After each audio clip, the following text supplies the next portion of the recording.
Convention fiscale avec Chypre, voyageur perpétuel sans résidence fiscale, règle des 183 jours, établissement stable, activité occulte, majoration de 80%, délai de prescription de 10 ans. Voilà encore un très beau programme pour notre épisode 9 de notre série, l'optimisation fiscale pour les nuls. C'est parti.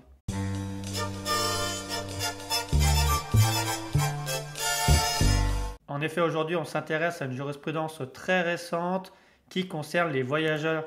perpétuels qui voudraient n'avoir aucune résidence fiscale et encore moins avoir une résidence fiscale en France. En pensant que s'ils sont plus de 183 jours à l'étranger, ils ne sont plus résidents fiscaux en France et qui décident également de créer des sociétés à Chypre pour bénéficier de la douce fiscalité locale. Alors si on reprend les faits, effectivement, c'est Madame B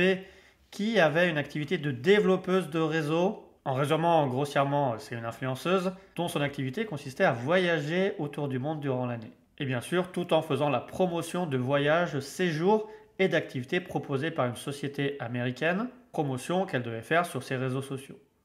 En échange bien sûr de cette promotion, elle percevait des commissions qui, sur l'année 2015-2016 et jusqu'au 16 août 2017, s'est élevé jusqu'à 190 000 dollars. Bien sûr, je pense que vous en doutiez, comme cette personne voyageait à l'étranger quasiment l'intégralité de l'année pour son activité.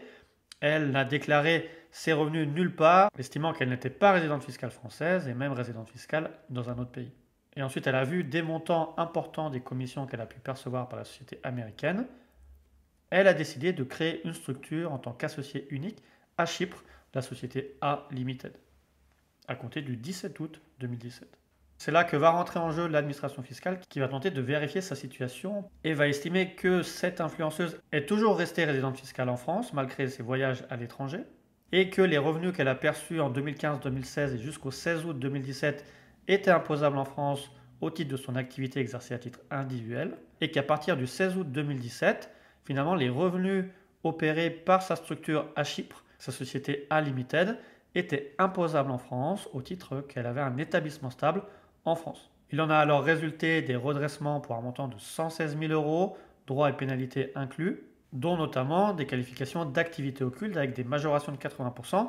et une possibilité pour l'administration fiscale d'invoquer une prescription allongée de 10 ans. Alors pour la question de résidence fiscale, effectivement, on en a parlé dans beaucoup de vidéos,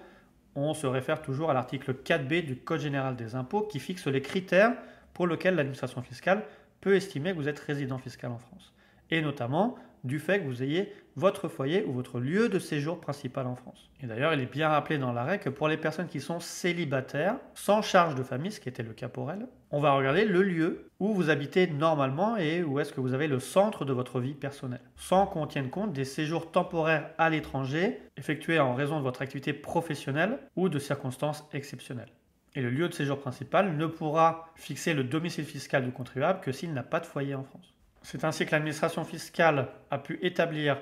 que l'influenceuse était célibataire sans enfant, qu'elle a été amenée au cours des années à voyager énormément dans de très nombreux pays pour le besoin de son activité professionnelle, effectivement, mais qu'à chaque fois elle était domiciliée à l'hôtel ou dans des meublés de tourisme sans avoir aucune résidence régulière. Alors elle a essayé d'établir qu'elle avait passé plus de 183 jours en Australie en 2015, mais sans apporter d'éléments probants, et également qu'elle a passé plus de 6 mois en Belgique en 2017. Mais là également, elle a pu établir qu'elle avait une seule attestation de son ancien compagnon, comme quoi il l'avait hébergée gratuitement pour 2 mois, jusqu'à leur rupture. Donc elle n'a pas pu établir le caractère durable d'une installation à l'étranger.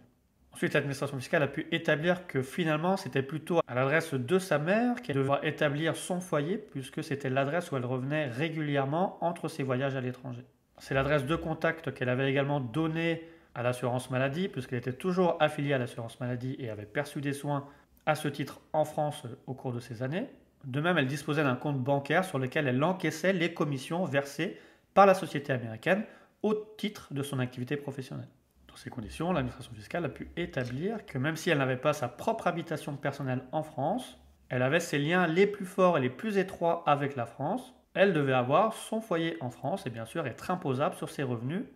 perçus au cours des années où elle était résidente fiscale en France. Et d'ailleurs, sera constaté qu'elle n'a résidé régulièrement dans aucun pays ni déclaré son activité ou sa résidence fiscale dans aucun des pays dans lesquels elle a voyagé, et ni même payé d'impôts. Ensuite, pour la partie établissement stable de la société chypriote, l'administration fiscale a pu assimiler la société chypriote à une société à l'impôt sur le revenu en France, sur lequel l'influenceuse serait imposable directement sur ses revenus, et a pu considérer que cette société chypriote détenait, au sens de la convention fiscale, article 7 et article 5, un établissement stable en France, par lequel les bénéfices provenant de l'activité exercée par l'intermédiaire de l'établissement stable étaient imposables en France. Et notamment en relevant que l'influenceuse était devenue, à partir du 17 août 2017, actionnaire unique de la société chypriote et la seule à exercer l'activité dans la société. Ensuite, l'administration fiscale a pu savoir que l'acte constitutif de la société chypriote mentionnait comme adresse de l'associé et de l'influenceuse l'adresse de sa mère en France, que également, vous en doutez, la société à Chypre n'avait ni locaux,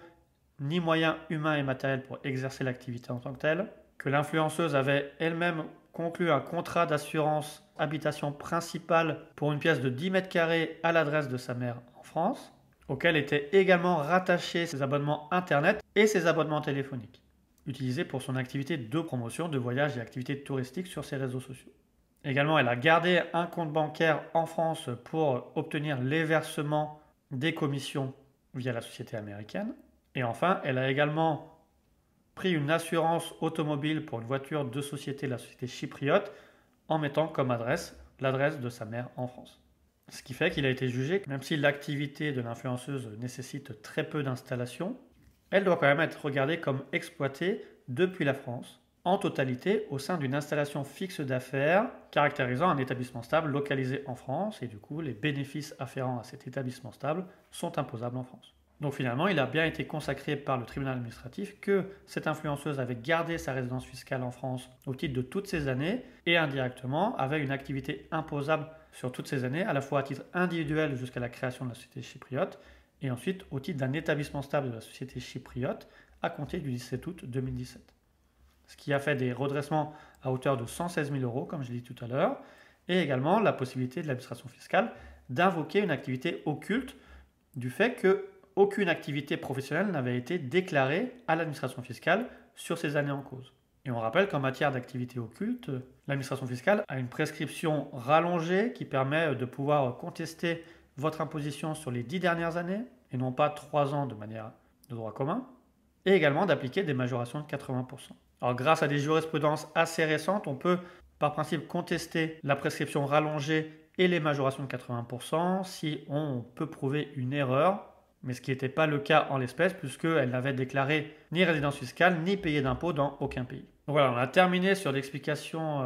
de cette jurisprudence qui reprend un peu les thématiques des personnes qui veulent être des voyageurs perpétuels, ne pas avoir de résidence fiscale dans aucun pays, tout en créant potentiellement une structure dans un pays à fiscalité privilégiée pour y cibler son activité. Et on voit que l'administration fiscale reste attentive à ces mécanismes et peut remettre en cause la fiscalité à la fois à titre personnel au titre de la résidence fiscale, mais aussi la fiscalité à titre professionnel au titre de la notion d'établissement stable pour retrouver une imposition en France sur les revenus d'activité générés par l'activité professionnelle